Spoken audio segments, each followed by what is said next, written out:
अल्हम्दुलिल्लाहि रब्बिल आलमीन वस्सलातु वस्सलामु अला सय्यिदिल अंबियाइ वल मुरसलीन अम्मा बाद फ़अऊज़ु बिल्लाहि मिनश शैतानिर रजीम बिस्मिल्लाहिर रहमानिर रहीम। दर्स कुरान का ये सिलसिला ईस्टर्न हाउसिंग की तरफ से जारी सारी है। आज हम सूरतुल बकरा की आयत नंबर 103 से ऑनवर्ड पढ़ेंगे। इरशाद बारी तआला है वलौ अन्नहुम आमनू वत्तक़ौ लमसूबतुम मिन इंदिल्लाहि खैर। अगर ये लोग कुफ़ार ईमान लाते और अल्लाह से डरते, तक़वा इख्तियार करते, गुनाहों से बचते, तो यकीनन अल्लाह की तरफ से बहुत बड़ा अजर व सवाब पाते, जो इनके लिए बहुत बेहतर था। लौ कानू यालमून, काश के इन्हें समझ होती, काश कि ये लोग समझते इस बात को कि अल्लाह पर ईमान लाने और अल्लाह की फर्माबरदारी करने में इनके लिए क्या क्या भले हैं। ज़ाहिर है इससे और क्या बड़ा भला होगा इंसान का कि इंसान अपने रब को राज़ी कर ले, जहन्नम से बच जाए और जन्नत में उसको जगह मिल जाए। इससे बड़ी कामयाबी और क्या होगी, और फिर दुनिया के अंदर भी खैर व बरकत मिले।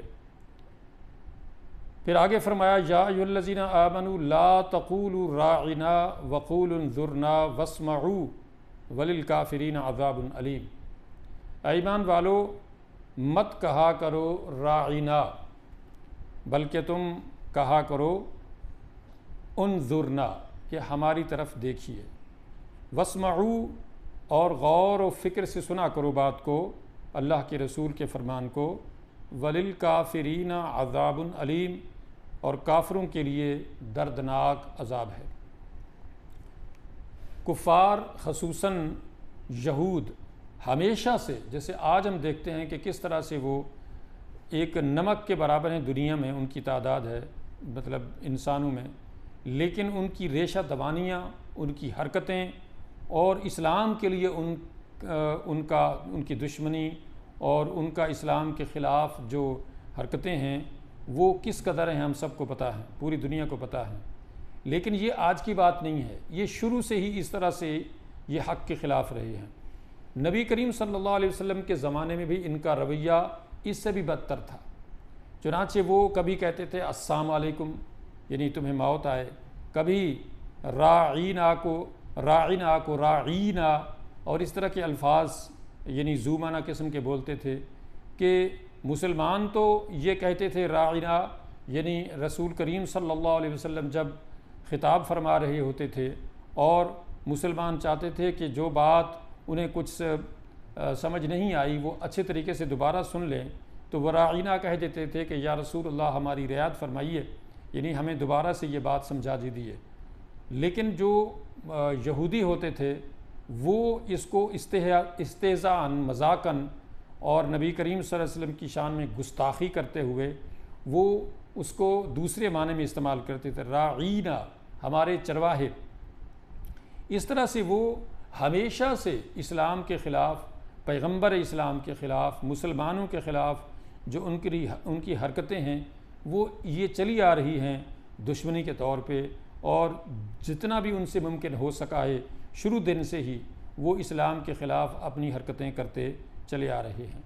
चुनांचे अल्लाह रब्बुल इज़्ज़त ने ऐसे अल्फाज इस्तेमाल करने से ही मुसलमानों को मना फरमा दिया कि तुम ला तक़ूलू राइना, तुम राइना मत कहा करो, ताकि दूसरों को इस तरह के अल्फाज कहने का मौका न मिले, बल्कि तुम कहा करो उन्ज़ुरना, हमारी तरफ नज़र करम फरमाइए, हमारी तरफ देखिए, हमारी यानी कमज़ोरी की तरफ देखिए कि हमें ये बात समझ नहीं आई, आप दोबारा समझा दीजिए। लेकिन इसके साथ ही अल्लाह रब्बुल इज़्ज़त ने इरशाद फरमा दिया कि ये बात भी कहने की नौबत ना आए तुम्हें, इसलिए कि वस्मऊ, तुम उस बात को सुना ही गौर से करो। यानी जब पहली मरतबा ही तुम सुनो नबी करीम सल्लल्लाहु अलैहि वसल्लम से कोई इरशाद, कोई आयत, कोई हदीस, कोई हुक्म अल्लाह का, तो उसको गौर से सुनो और उसमें ज़रूरत ही न पड़े कि तुम दोबारा ये कहो कि हमें दोबारा ये बात समझाई जाए कि हमने सुनी नहीं या समझ नहीं आई। लिहाजा रसूल करीम सल्लल्लाहु अलैहि वसल्लम की बात को इस कदर गौर से सुनो कि बाकी तुम्हें किसी तरफ तवज्जो ना हो, तुम्हारी पूरी तवज्जो तुम्हारी नबी करीम सल्लल्लाहु अलैहि वसल्लम के इरशादात की तरफ मबजूल हो और तुम गौर से सुनो और पहली बार ही उस बात को समझ लो। अब रही ये बात कि जो कुफ़ार, मुशरिकीन, यहूद, नसारा या जो भी कोई नबी करीम सल्लल्लाहु अलैहि वसल्लम की शान में गुस्ताखी करता है, तो ऐसे काफिरों के लिए दर्दनाक अजाब है। इसलिए कि ज़ाहिर है कि जब वो बजाय इस्लाम कबूल करने के, नबी करीम सल्लल्लाहु अलैहि वसल्लम को फॉलो करने के, पैरवी करने के, वो अगर आपके यानी मुखालिफ होंगे और इस्तेहज़ा करेंगे, मजाक उड़ाएंगे, मुखालफत करेंगे, गुस्ताखी करेंगे, तो फिर ज़ाहिर है उनके लिए अज़ाब अलीम ही होना है, दर्दनाक अज़ाब ही होना है ऐसे कुफ़ार, मुशरिकीन, मुनाफिकीन और यहूद व नसारा या जो भी कुफ़ार हों सब के लिए। मा यवद्दुल्लज़ीना कफ़रू मिन अहलिल किताबि वलल मुशरिकीन अन युनज़्ज़ल अलैकुम मिन खैरिम मिन रब्बिकुम।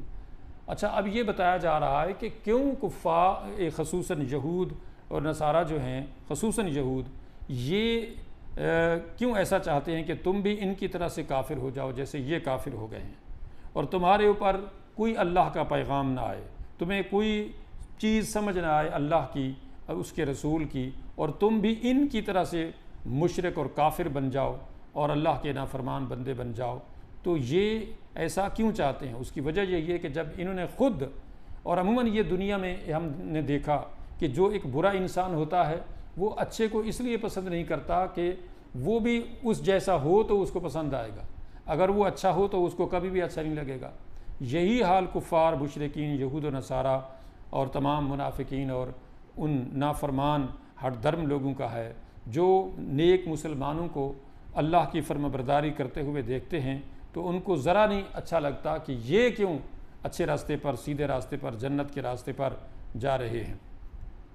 लिहाजा ये ख़ुसूसन अहले किताब, यहूद व नसारा तो और मुशरिकीन तो चाहते ही ये हैं कि तुम्हारे ऊपर तुम्हारे रब की तरफ से कोई भलाई की बात न उतरे, और उतरे तो तुम उसको समझो नहीं, समझो तो उसको फॉलो न करो।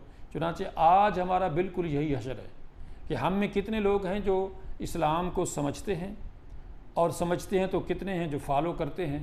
हमारी इज्तिमाई तौर पे अगर 2 बिलियन मुसलमानों की हालत देखी जाए तो हम इस्लाम को इज्तिमाई तौर पे अपने मुल्कों में 58 मुस्लिम ममालिक इसलिए नाफिज नहीं कर रहे कि हमें ये ख़दशा है कि हमसे मगरिब, मशरिक़, फ़लाना फ़लाना फ़लाना मुल्क, फ़लाने ममालिक, फ़लानी कौमें नाराज़ हो जाएंगी, हमारे उनसे रवाबित कट जाएंगे, वो हमारे ऊपर ये इल्ज़ाम लगाते हैं हमें उससे निकाल देंगे, फ़लान ग्रुप से निकाल देंगे, और इस तरह से हमारा कारोबार ठप हो जाएगा, हमारी मईशत तबाह हो जाएगी, हम पीछे चले जाएंगे, हम पत्थर के ज़माने में चले जाएंगे। ये है आज हमारे ईमान का आलम। ज़ाहिर है वो तो चाहते ही ये हैं, मा यवद्दुल्लज़ीना कफ़रू मिन अहलिल किताब वलल मुशरिकीन अन युनज़्ज़ल अलैकुम मिन खैरिम मिन रब्बिकुम। वो तो चाहते ही ये हैं कि जिस तरह वो गुमराह हुए हैं, जिस तरह वो फ़वाहिश व मुनकरात में डूब चुके हैं और जानवरों से बदतर हो चुके हैं, उनकी अमली पोजीशन देखी जाए तो उनको इस बात की कोई परवाह नहीं है कि वो लोग किस तरफ जा रहे हैं, यानी तबाही के धाने की तरफ वो बढ़ रहे हैं, और अमली तौर पे हमें उनके किरदार से ये बात नज़र आती है। तो हम उनको फॉलो कर रहे हैं, और उनको उनकी नाराज़गी से बचने के लिए हम अपनी इनफरादी और इज्तिमाई, ख़ुसूसन इज्तिमाई ज़िंदगियों में, अपनी हुकूमतों में, अपने ममालिक में हम इस्लामी निज़ाम को इस वजह से नाफिज नहीं कर रहे कि वो हमसे नाराज़ हो जाएंगे और इस तरह से हम पीछे रह जाएंगे और हमारा उनसे जो तिजारती रवाबित हैं वो ख़तरे में पड़ जाएंगे। इसलिए हम इस्लामी निज़ाम को नाफिज नहीं करना चाहते। वो तो नाराज़ होंगे या नहीं होंगे, या वो क्या कर सकते हैं या क्या नहीं कर सकते हैं, लेकिन अब जो पोजीशन हमें नज़र आती है वो ये है कि हम, सच बात ये है कि हमारी अक्सरियत मुसलमानों की, ये मैं सिर्फ पाकिस्तान की नहीं बात कर रहा बल्कि पूरे 58 मुस्लिम ममालिक की बात कर रहा हूँ, कि अब तो अक्सरियत मुसलमानों की अमली तौर पे चाहती ही नहीं है इस्लाम को। यानी वो सिर्फ उन चीज़ों को जो ज़ाहिरी चीज़ें हैं करने वाली या उनको आसान लगती हैं, बस ठीक है एक लेबल, एक सिंबल लगा के अपने आप को मुसलमान ज़ाहिर कर रहे हैं, लेकिन जो मुकम्मल तौर पे जिसका हुक्म है कि उदखुलू फिस्सिल्म काफ़ा, कि इस्लाम में पूरे के पूरे दाखिल हो जाओ, वो हमें नज़र नहीं आता कहीं पर भी। इक्का दुक्का माशा अल्लाह कहीं अगर नज़र आता है सऊदीया में या ईरान में या इंडोनेशिया में या एक मलेशिया और इस तरह के चंद एक ममालिक में, लेकिन अक्सरियत हमारी मुसलमानों की किस तरफ जा रही है हमें बखूबी अंदाज़ा है। तो ये अल्लाह ताला ने रोज़ अव्वल से ये बात कह दी है कि याद रखो कि जो कुफ़ार और मुशरिकीन हैं वो कभी भी नहीं चाहेंगे कि तुम इस्लाम पे अमल करो, इसलिए कि वो ख़ुद जो गुमराह हुए हैं तो वो कब चाहेंगे कि तुम सीधे रास्ते पर चले जाओ, तुम इंसानियत के रास्ते पे चले जाओ, तुम जन्नत के रास्ते पे चले जाओ। वो कभी भी तुम्हें बर्दाश्त नहीं करेंगे ऐसा। लिहाजा वो तो नहीं चाहते, इसमें तो शक ही नहीं है। लेकिन असल बात यह है कि आज हम बहैसियत मुसलमान इनफरादी और इज्तिमाई तौर पे अपने गरबान में झांकें कि हम कितना इस्लाम को समझते हैं, कितना उसको फॉलो करते हैं और कितना हमारा ये दिल चाहता है कि हम अल्लाह की इस आखिरी किताब को, इस आखिरी हिदायत को अपनी ज़िंदगियों में इनफरादी और इज्तिमाई तौर पे नाफिज करें। हम अपने आप को बखूबी चेक कर सकते हैं। वल्लाहु यख्तस्सु बिरहमतिही मन यशा, लेकिन याद रखो कि अल्लाह ताला अपनी रहमत से जिसे चाहता है ख़ास कर लेता है। अब ये बात भी है कि ये अल्लाह की मशीयत पर है कि अल्लाह ताला अपनी रहमत में किस को ख़ास करता है, किस को लेता है, उसी को जिसको वो चाहता है। और चाहता किसको है? अल्लाह ने कई जगह फरमा दिया है वल्लज़ीना जाहदू फ़ीना लनहदियन्नहुम सुबुलना, यानी वो लोग जो हमारी राहों पर चलने की कोशिश करते हैं, कुरान और हदीस पे अमल करते हैं, दिलो जान से कुरान और हदीस को फॉलो करना चाहते हैं, तो लनहदियन्नहुम सुबुलना, तो हम यकीनन ऐसे लोगों को अपनी राहों पर चलने की तौफीक अता करते हैं। अल्लाह की तरफ से आसानियाँ पैदा हो जाती हैं उन रास्तों पर चलने में जो अल्लाह की तरफ जाते हैं, जो अल्लाह को राज़ी करने वाले रास्ते हैं।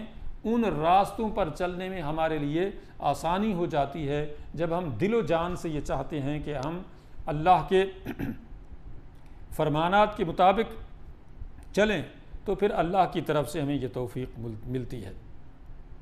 व इन्नल्लाह लमअल मुहसिनीन, और इसमें भी कोई शक नहीं है कि अल्लाह ताला तो है ही नेकोकारों के साथ। 313 थे और 1000 से मुतजावज़ उनके दुश्मन थे। तो जब उन 313 की नीयत ये थी कि मरेंगे या मारेंगे, दोनों सूरतों में हमारा भला है, इसलिए कि हम तो अल्लाह और उसके रसूल की फर्माबरदारी में जा रहे हैं। हमें इस बात से कोई गर्ज नहीं है कि मर जाएंगे या हम जिंदा वापस आ जाएंगे, हमें कामयाबी मिलेगी या नाकामी मिलेगी। हमें बस ये है कि हमने अल्लाह और उसके रसूल की फर्माबरदारी करनी है। उनको भी नज़र आ रहा था कि उनके पास हथियार भी कम है, तादाद भी कम है, और उनके मुकाबले में दुश्मन तादाद में भी ज़्यादा है, उसके पास असला भी ज़्यादा है। इसके बावजूद उनमें से किसी एक ने ये नहीं कहा कि हम कहाँ जा रहे हैं, किसका मुकाबला कर रहे हैं, इतने बड़े दुश्मन का। नहीं, किसी ने दिल में भी नहीं सोचा। अगर सोचा होता तो वो भी कहता कि मेरे दिल में ये ख्याल आया कि आखिर ये कैसे मुमकिन होगा। किसी ने नहीं सोचा, किसी एक फ़र्द ने भी ऐसा नहीं सोचा ना कहा, इसलिए कि उनका ईमान पुख्ता था इस बात पे कि जो कामयाबी अल्लाह और रसूल के फर्माबरदारी करने में है वो किसी और चीज़ में नहीं है। बस जब हुक्म आ गया अल्लाह का, उसके रसूल का, उसको फॉलो करने में ही असल कामयाबी है। इसके अलावा दूसरी तीसरी कोई और बात नहीं है, कोई रास्ता नहीं है, कोई जाए पना नहीं है। तो बहरहाल अल्लाह ने फरमा दिया, याद रखो कि वल्लाहु यख्तस्सु बिरहमतिही मन यशा। कुफ़ार मुशरिकीन तो कभी भी नहीं चाहेंगे कि तुम सीधे रास्ते पर चलो। तुम अपने मुल्कों में, अपनी इज्तिमाइयत में, अपने घरों में, अपने मुल्कों में, अपनी हुकूमतों में इस्लाम को नाफिज करो। तुम गलत चीज़ों को, ज़िना को, सूद को, शराब को, हरामखोरी को और इस तरह की जो गंदे तमाम तर काम हैं उनको छोड़ दो। ये कौन चाहता है? कौन सा इंसान है जो चाहता है? वही चाहेगा जो अल्लाह को दिलो जान से फॉलो करना चाहता है, उसके रसूल को फॉलो करना चाहता है, वही चाहेगा। और जब वो चाहेगा तो फिर अल्लाह ताला ऐसे इंसान को चाहेगा, उसको मुख्तस करेगा अपनी रहमत से। यख्तस्सु, वल्लाहु यख्तस्सु, अल्लाह ताला मुख्तस कर लेता है, ख़ास कर लेता है बिरहमतिही, अपनी रहमत से, मन यशा, उसी को जिसे वो चाहता है। अब जब बंदा दिलो जान से चाहेगा अल्लाह की किताब को फॉलो करना, अल्लाह की किताब को, अल्लाह के फरमानात को, उसके रसूल के फरमानात को चाहेगा फॉलो करना, तो यकीनन अल्लाह उसको ख़ास कर लेगा, उसको तौफीक देगा, उसको दुनिया आखरत की कामयाबी अता करेगा। चाहे पूरी दुनिया उसकी दुश्मन बन जाए, इससे उसको क्या गर्ज है? दुनिया ने उसको क्या देना है? जन्नत देनी है, कामयाबी देनी है, उसको मौत से बचाना है, उसको मौत देनी है। किसी के बस में कुछ नहीं है, सब अल्लाह के मोहताज है। सबकी ज़िंदगी, सबकी मौत, सबका रिज़्क, सबका जीना मरना अल्लाह के इख्तियार और इक़्तिदार में है। वल्लाहु ज़ुल फ़ज़लिल अज़ीम। याद रखो कि अल्लाह रब्बुल इज़्ज़त बड़े फ़ज़ल वाला है, यानी अल्लाह का फ़ज़ल बहुत बड़ा है। अब ये तुम्हारी अपनी बदनसीबी होगी कि उसने तो तुम्हारे लिए अपने फ़ज़ल का जो दरिया है, जो समंदर है बेकरां, वो तुम्हारे सामने खुला छोड़ दिया है। अब तुम इसमें से कुछ लेना चाहते हो तो तुम ले सकते हो। अगर तुम अपनी बदनसीबी जो है ख़ुद अपने हाथों से बनाओ तो ये तुम्हारी अपनी बदनसीबी है कि तुमने अल्लाह के ठाठे मारते हुए इस रहमत और फ़ज़ल के दरिया से कुछ हासिल नहीं किया, अपने लिए जन्नत हासिल नहीं की, अपने आप को जन्नत का मुस्तहिक नहीं बनाया अल्लाह की फरमाबरदारी करके, अल्लाह को राज़ी करके। तो याद रखो कि तुम्हारी अपनी बदबख्ती और बदनसीबी है। अब अगर तुम ये देखते रहो कि फ़लाँ नाराज़ हो जाएगा, फ़लाँ कौम, फ़लाँ मशरिक़ मग़रिब, फ़लाना फ़लाना फ़लाना, तो फिर याद रखो कि फिर अल्लाह को तुम राज़ी नहीं कर पाओगे। और जब तुम अल्लाह को राज़ी करना चाहोगे, चाहे कोई नाराज़ हो या राज़ी हो, इससे तुम्हें कोई गर्ज नहीं होगी, तो सब कुछ तुम्हें मिल जाएगा। फिर फरमाया मा नंसख़ मिन आयतिन औ नुनसिहा नअति बिखैरिम मिनहा औ मिस्लिहा अलम तअलम अन्नल्लाह अला कुल्लि शैइन क़दीर। अल्लाह ने फरमाया कि हम जो भी कोई आयत मनसूख कर देते हैं या भुला देते हैं तो उससे बेहतर हम दूसरा हुक्म ले आते हैं या उस जैसा ले आते हैं। क्या तुम जानते नहीं हो कि अल्लाह ताला जो चाहे वो कर सकता है, हर चीज़ पर अल्लाह रब्बुल इज़्ज़त कादिर है। तो ये अल्लाह की मशीयत पर मबनी है कि अल्लाह रब्बुल इज़्ज़त कभी एक हुक्म नाजिल फरमाता है और उसमें बाद में अमेंडमेंट कर दी जाती है, उसको तब्दील कर दिया जाता है या उससे मिलता जुलता दूसरा हुक्म ले आता है। ज़ाहिर है कि अल्लाह हमारा क्रिएटर है, अल्लाह हमारा खालिक है, अल्लाह ने हमें पैदा किया है। तो जिस तरह से एक इंसान किसी एक चीज़ को क्रिएट करता है, किसी मशीन को, तो उसके लिए पहले कुछ बनाता है, कोई मैनुअल बनाता है उसके तरीके चलाने के, और फिर उसमें अमेंडमेंट करता है, उसमें तब्दीली करता है, क्योंकि उसको पता है कि वो उसका क्रिएटर है, उस मशीन का, उस मशीन को उसने बनाया है, लिहाजा उसमें वो जो चाहता है, जिस तरह उसको यानी समझ आती है वो करता है। अल्लाह तो सबका क्रिएटर है, हम सबका खालिक मालिक राज़िक है, वो तो सब कुछ है, उसको सब पता है, लिहाजा वो अपनी मर्ज़ी से जो चाहता है वो करता है। हमारी भलाई के लिए वो जो भी अहकामात में तब्दीली चाहता है वो करता है। लिहाजा मुशरिकीन या कुफ़ार या यहूद या नसारा का ये एतराज़ कि देखें पहले एक हुक्म नाज़िल किया, फिर दूसरा, फिर तीसरा, तो ऐसा नहीं कहा जा सकता, इसलिए कि अल्लाह क्रिएटर है हमारा, अल्लाह खालिक है हमारा, उसको सब पता है कि हमें क्या करना है, हमारे लिए क्या भला है, क्या बुरा है, क्या बेहतर है, उसको पता है।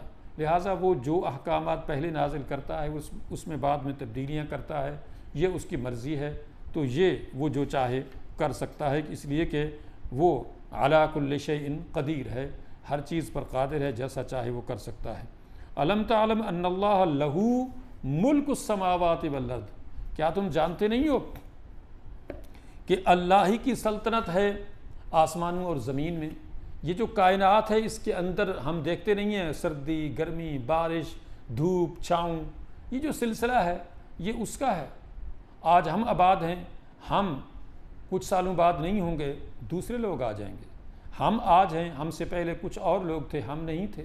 ये उसकी मशीयत है, वो जो चाहे वो कर सकता है, सारी सल्तनत उसी की है।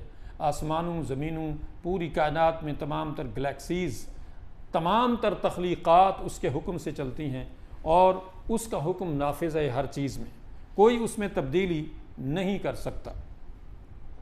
वमा लकुम मिन दूनिल्लाहि मिन वलिय्यिन वला नसीर। याद रखो कि अल्लाह के सिवा तुम्हारा कोई मददगार और तुम्हारा कोई मुआविन नहीं है, यानी किसी भी तरह से अल्लाह के सिवा तुम्हारा कोई वली वारिस, कोई नसीर, कोई नासिर नहीं है। अल्लाह ही तुम्हारा मददगार है और अल्लाह ही तुम्हें पैदा करता है, अल्लाह ही ने तुम्हें ज़िंदा रखा हुआ है, अल्लाह ही तुम्हें रिज़्क दे रहा है, अगर वो सिर्फ बारिश न बरसाए और ज़मीन को खुश्क रहने दे तो हम सारे इंसान, जानवर, चरिंद परिंद, सारी मखलूक़ात भूखे प्यासे मर जाएंगे। और अगर वो बारिश को थोड़ा सा भी ज़्यादा बरसा दे तो हम देखते नहीं हैं कि हमारी क्या पोजीशन हो जाती है। हमारे शहर तैरना शुरू हो जाते हैं, इंसान और घर और जानवर बहना शुरू हो जाते हैं उस बारिश के पानी में। अगर वो थोड़ा सा भी और ज़्यादा बरसा दे बारिश को तो क्या होगा? वो तूफ़ान नूह की तरह से पूरी ज़मीन को पानी से भर दे तो कहाँ जाएंगे हम? जैसे नूह अलैहिस्सलाम के बेटे ने कहा था कि सआवी इला जबली यासिमुनी मिनल मा, कि अब्बा जी मैं पहाड़ पे चढ़ जाऊँगा, बहुत ऊंचा है पहाड़, मुझे बचा लेगा। तो नूह अलैहिस्सलाम ने फरमाया बेटा आज अल्लाह के अजाब से कोई पहाड़ वहाड़ कोई नहीं बचाने वाला, बस अब अल्लाह के सिवा कोई नहीं बचा सकता, आ जा मेरे साथ कश्ती में बेटा, सवार हो जा। अब ये बात हो रही थी और एक पहाड़ से बड़ी लहर आई और बाप और बेटे के दरमियान में हायल हो गई और बेटा उस लहर की नज़र हो गया। तो ये है वमा लकुम मिन दूनिल्लाहि मिन वलिय्यिन वला नसीर, कि जब अल्लाह ताला न बचाना चाहे, जब अल्लाह ताला डबोना चाहे, गर्क करना चाहे, अल्लाह ताला तबाह बर्बाद करना चाहे, अल्लाह ताला ज़लज़ला लाना चाहे, अल्लाह ताला कुछ भी करना चाहे, कोई नहीं बचाने वाला। कोई बिल्डिंग कितनी कंक्रीट से मजबूत हो, कोई भी यानी कितना भी लोहे की या कंक्रीट की बनी हुई बिल्डिंग्स हों, कुछ भी हो, कुछ नहीं बचा सकता। इसलिए कि अल्लाह रब्बुल इज़्ज़त ने जो सिस्टम बनाया हुआ है, हम बज़ाहिर ये समझ रहे हैं कि बस ये हम बड़े मजबूत काम कर रहे हैं और हमने बड़ा अपना प्रोटेक्शन का काम कर लिया है, तो ऐसा कुछ नहीं है। वमा लकुम मिन दूनिल्लाहि मिन वलिय्यिन वला नसीर, अल्लाह रब्बुल इज़्ज़त के सिवा कोई नहीं बचाने वाला हमें किसी मुसीबत से, किसी बला वबा से। हम देखते नहीं हैं कि हमारे सामने एक अच्छा खासा इंसान जो चलता फिरता भागता दौड़ता हम देखते हैं और वो गिरता है ज़मीन पर, उसको कोई बीमारी भी नहीं होती, बज़ाहिर वो बिल्कुल ठीक ठाक होता है, उसकी मौत वाक़ई हो जाती है और उसको कोई नहीं बचा सकता, कोई डॉक्टर, कोई दवा और कोई इख्तियार व इक़्तिदार उसको मौत से नहीं बचा सकता। क्यों कि अल्लाह का जब हुक्म आ जाता है तो कोई नहीं बच सकता किसी भी चीज़ से, उसकी पकड़ से, उसके मुआख़ज़े से कोई नहीं बच सकता। अम तुरीदून अन तसअलू रसूलकुम कमा सुइला मूसा मिन क़ब्ल, क्या तुम ये चाहते हो कि तुम अपने रसूल से उस तरह के सवाल करो जैसा कि मूसा अलैहिस्सलाम से इससे पहले सवाल किए गए थे। तो मूसा अलैहिस्सलाम से भी जैसे हम पीछे पढ़ चुके हैं शुरू में कि कैसे कैसे लाजानी किस्म के सवाल करते थे यहूद, गैर ज़रूरी सवाल करते थे जिनका कोई मकसद नहीं होता था। इसके बावजूद जब वो सवालों के जवाब उनको मिल जाते थे फिर भी वो उसी तरह से उनकी हठधर्मी, उनकी सरकशी, उनका टेढ़ापन रहता था और उसमें कोई यानी तब्दीली नहीं आती थी कि उनको कोई हिदायत मिले, खा मखा ऐसे फजूल किस्म के सवाल करते थे। तो अल्लाह ने फरमाया कि तुम भी ऐसे ही चाहते हो कि तुम जो है अपने रसूल से इस तरह की बातें पूछो, इस तरह के सवाल करो जैसे मूसा अलैहिस्सलाम से इससे पहले सवाल किए गए थे। वमन यतबद्दलिल कुफ्र बिल ईमान फ़क़द दल्ला सवा अस्सबील, याद रखो कि जो भी ईमान के बदले कुफ्र हासिल करता है, कुफ्र यानी जो है अपने तब्दीली ये करता है कि उसको ईमान की तौफीक मिली, उसको अल्लाह के अहकामात मिले, उसको ईमान कबूल करने का मौका मिला, लेकिन उसने कुफ्र इख्तियार कर लिया तो फ़क़द दल्ला सवा अस्सबील, तो वो सीधे रास्ते से दूर जा पड़ा। अब ज़ाहिर है एक बंदे को जब बताया जाए कि सीधा रास्ता ये है, कामयाबी का, मंजिल का, डेस्टिनेशन का रास्ता ये है, और वो समझ के देख के इसके बावजूद वो उसको कबूल न करे और वो अपनी मनमानी करे, तो वो कभी भी अपनी मंजिल, अपनी डेस्टिनेशन को हासिल नहीं कर सकता। अल्लाह ने जो हमारा क्रिएटर है, जो हमारा खालिक है, जो हमारा रब है, पालनहार है, उसने हमें जन्नत का रास्ता बता दिया है और किताब दे दी है, आखिरी किताब हिदायत कुरान मजीद, और रसूल सल्लल्लाहु अलैहि वसल्लम की अमली ज़िंदगी हदीस की सूरत में हमारे सामने दे दी है। ये वो रास्ते हैं बताए गए, सीधे रास्ते जन्नत के, और जहन्नम से बचने के और कामयाबी के और दुनिया आखिरत की हकीकी कामयाबी के। अब अगर इनसे हट के कोई हम में से चलेगा तो वो यकीनन उसने ईमान के बदले कुफ्र हासिल किया है, उसने ईमान को रद्द कर दिया है, अल्लाह के फरमानात को रद्द कर दिया है। तो अब ऐसा बंदा कभी भी जन्नत के रास्ते पे नहीं जा सकता, इसलिए कि जब उसने अल्लाह के फरमानात को पस पुश्त डाल दिया, उसने रसूल करीम सल्लल्लाहु अलैहि वसल्लम के फरमानात को इग्नोर कर दिया, पस पुश्त डाल दिया, उसमें तरह तरह के बहाने बनाने लगा, तो फिर वो कैसे जन्नत का रास्ता हासिल कर सकता है। लिहाजा ये सारी बातें जो हम पढ़ते हैं कुरान मजीद में, हदीसों में, तो इन सब में हमें बिल्कुल क्लियर एक बात नज़र आती है कि हमें जन्नत का रास्ता ठीक तरह से बताया गया है। हम सबको, सारे लोगों को, मुसलमानों को, काफिरों को, सबको पता है कि सही रास्ता कौन सा है, सीधी राह कौन सी है, ठीक राह कौन सी है, सबको पता है।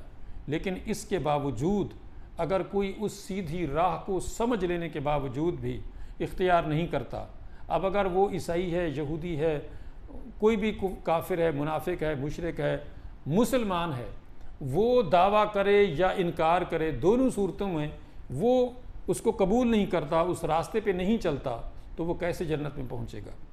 कुफ़ार, मुशरिकीन, मुनाफिकीन ने तो कह दिया ठीक है हम नहीं मानते, लेकिन मुसलमानों की जो पोजीशन है वो ज़्यादा ख़तरनाक है कि वो दावा करते हैं कि वो मुसलमान हैं, लेकिन कितने मुसलमान हैं, हम में से कितने लोग हैं जो नमाज इसलिए पढ़ते हैं कि उनको अल्लाह का खौफ है कि नमाज फ़र्ज़ है, नहीं पढ़ेंगे तो इस पर जहन्नम का अज़ाब है, इस पर अल्लाह की सख्त पकड़ है।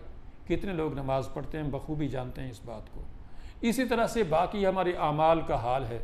हम सब अपने आप को और अपने जैसे दूसरे मुसलमानों को बखूबी देख सकते हैं, चेक कर सकते हैं कि हम कितने अमली तौर पे मुसलमान हैं। लिहाजा असल बात इस्लाम पे अमल करने में है, इसलिए कि अल्लाह रब्बुल इज़्ज़त ने जहाँ भी ईमान का ज़िक्र किया है वहाँ पे आमाल सालिहा का भी ज़िक्र किया है।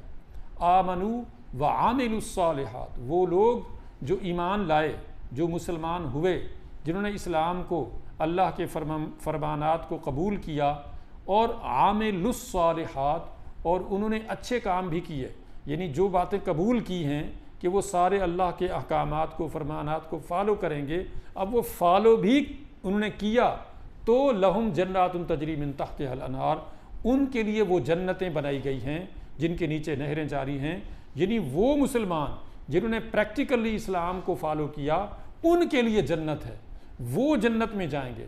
अब सिर्फ दावा करते रहे और वहाँ पहुँचे तही दस्त, फिर अल्लाह की मर्ज़ी है कि क्या करे उनके साथ।